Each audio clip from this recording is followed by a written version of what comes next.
Hast du das auch schon mal erlebt? Du triffst eine Entscheidung, aber irgendetwas in dir drin sagt, nein, mach das bloß nicht. Oder andersrum, irgendetwas sagt dir, dass der nächste Schritt, den du machen möchtest, genau der richtige ist. Doch was tust du? Genau das Gegenteil. Und warum tust du das?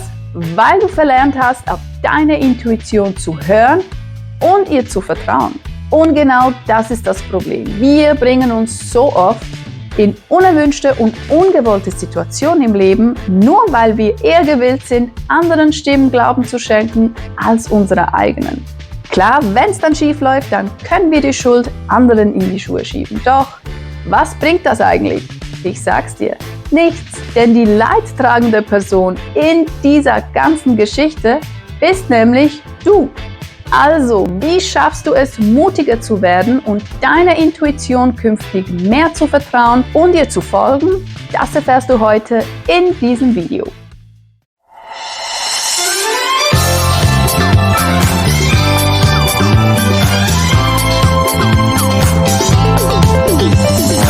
Hallo und willkommen zurück auf meinem Kanal Ready, Set, Shine.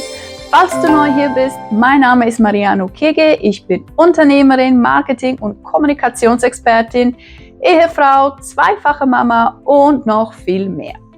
Du hast es schon im Titel gesehen. Dieses Thema geht mir sehr nahe, denn ich hatte wirklich schon so viele Momente im Leben, in denen mir andere Personen weismachen wollten, was jetzt genau das Richtige für mich ist. Einer dieser tollen Menschen war einer meiner allerersten Vorgesetzten. Ich war 18, kurz vor dem Lehrabschluss als Detailhandelsangestellte. Ich glaube, in Deutschland heißt das Einzelhandelskauffrau. Weil ich damals schon ambitioniert war und relativ schnell für mich auch erkannt hatte, dass ich nach meinem Lehrabschluss nicht mehr auf der Verkaufsfläche arbeiten möchte, ich in die Finanzbranche wechseln möchte, am liebsten ins Marketing, tat sie alles, um mich umzustimmen. Es ging so weit, dass sie am selben Tag, an dem bekannt wurde, dass ich meine Lehrabschlussprüfung erfolgreich bestanden habe, tatsächlich eine offizielle Sitzung einberufen hatte, wo sie mir Folgendes gesagt hat. Ich zitiere: Du bist eine Ausländerin, du musst endlich anfangen, dich damit abzufinden, dass aus dir nichts werden kann, weshalb ich dir auch eine Stelle als Verkäuferin anbiete. Und es wird noch dreister. Ich möchte dir ja nur helfen. Du bist zu jung, um das zu begreifen, und deine Eltern verstehen offensichtlich nicht das System hier im Land. Zitat Ende. Nun, ich habe mich trotz ihrer Bedenken dafür entschieden, meiner Intuition zu folgen. Und ja, ich kann euch versichern, ich habe es auch tatsächlich geschafft. Seither habe ich bei mehreren Finanzinstituten schon gearbeitet, im Marketing und auch in leitenden Positionen. Und jetzt stellt euch aber vor, wie sich wohl meine Lebensgeschichte entwickelt hätte, hätte ich damals auf sie gehört. Okay, vielleicht denkt ihr jetzt, dass ich damals bestimmt sehr selbstbewusst war, weshalb ich mich auch getraut habe, ihren Weg auszuschlagen. Okay, ja, vielleicht. Zum Teil stimmt das sicherlich auch. Aber ich kann euch sagen, der ausschlaggebende Faktor in diesem Schlüsselmoment meines jungen Lebens war nicht mein Selbstvertrauen, nein, sondern ganz klar meine Eltern. Denn als diese Sitzung mit meiner Vorgesetzten beendet war und ich endlich nach Hause gehen konnte, war ich komplett aufgelöst. Ich weiß, wie ich nach Hause kam, ich habe so geweint, ich verstand die Welt nicht mehr. Diese Frau hat es in nur einer Sitzung geschafft, dass ich angefangen habe, an mir, an meinen Träumen zu zweifeln. Sie hatte in diesem Moment quasi mein ganzes Weltbild zerstört. Und sie musste es ja wissen, sie ist ja von hier, sie kennt ja anscheinend das System viel besser und. Doch sie hatte die Rechnung ohne meine Eltern gemacht. Und nein, meine Eltern sind nicht am nächsten Tag wütend mit mir ins Geschäft gegangen und haben meine Vorgesetzte zur Rede gestellt. Nee. Sie haben ihre Energie jemandem viel Wichtigeres geschenkt. Moi. An diesem Abend saßen wir gemeinsam in meinem Zimmer und mein Vater fragte mich nur: Was willst du? Ich dachte so, was will ich? Und er nochmals: Was willst du? Du hast jetzt deinen Abschluss in der Tasche und du hast eine Festanstellung im Verkauf offeriert bekommen. Also frage ich dich nochmals, was willst du?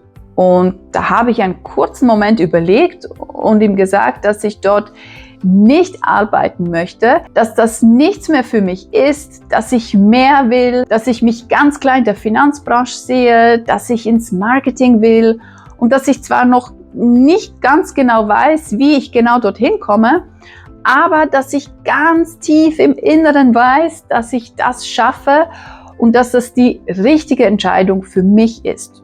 So, meine Eltern haben mich nur angeschaut und gesagt, gut, dann weißt du ja, was du willst und dann mach das auch.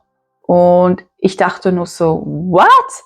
Meine Eltern trauen mir das vollkommen zu, obwohl ich keinen genauen Plan vorweisen konnte, wie ich das alles anstellen werde und ich keinen anderen Job in Aussicht hatte. Ich hatte lediglich ein Gefühl, eine Vorstellung von einem Leben und that's it.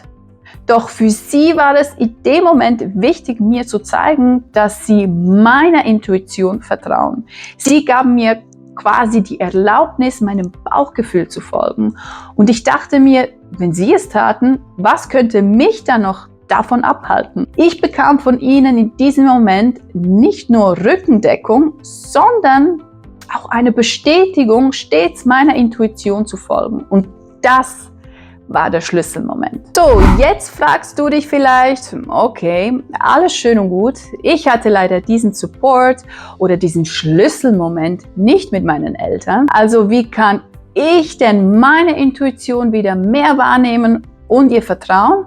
Hier kommen 3 einfache Schritte, die dir helfen können, deine innere Stimme wieder zu hören und ihr zu vertrauen. Schritt 1. Nimm dir Zeit für dich selbst. Im Alltag sind wir so oft abgelenkt, dass wir gar nicht mehr merken, wie unsere Intuition uns Hinweise gibt. Meditation, Journaling oder einfach mal 10 Minuten ohne Handy können Wunder wirken. Finde Momente der Stille, in denen du dich auf dich selbst besinnst. Schritt 2.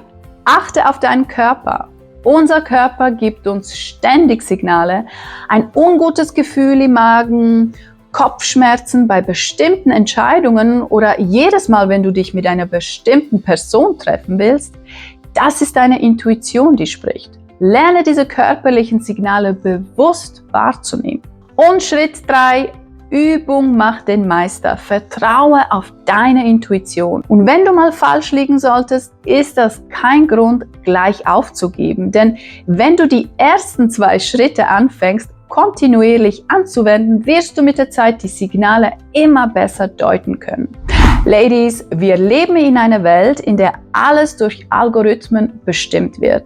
Wir haben es ja so weit gebracht, dass wir mittlerweile Apps brauchen, die uns sagen, ob wir nun gut geschlafen haben oder nicht, weil wir es ja anscheinend nicht mehr selbst einschätzen können. Wir tracken unsere Kinder und geben Unsummen für die neuesten Apps, Uhren und andere Gadgets aus, die unseren Kindern und uns Sicherheit vorgaukeln sollen, anstatt die Gefühle, insbesondere das Bauchgefühl unserer Kinder zu stärken.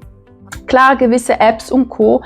machen unser Leben effizienter, doch wir müssen wieder anfangen, unser magisches inneres GPS zu verwerten. Gerade wenn auch du Mama bist, du bist das Spiegelbild deiner Kinder. Wenn du dir selbst nicht vertraust, wird dein Kind auch nie sich selbst vertrauen können. Es wird immer leicht zu manipulieren sein und von anderen abhängig. Also Mädels, seid mutig. Fangt noch heute mit den 3 Schritten an und lasst euch nicht von äußeren Einflüssen leiten. Ihr habt alles, was ihr braucht, um eure besten Entscheidungen zu treffen. Vielen Dank fürs Zuschauen. Wenn dir dieses Video gefallen hat, dann lasst doch bitte ein Like da, ein Kommentar und ein Abonnement.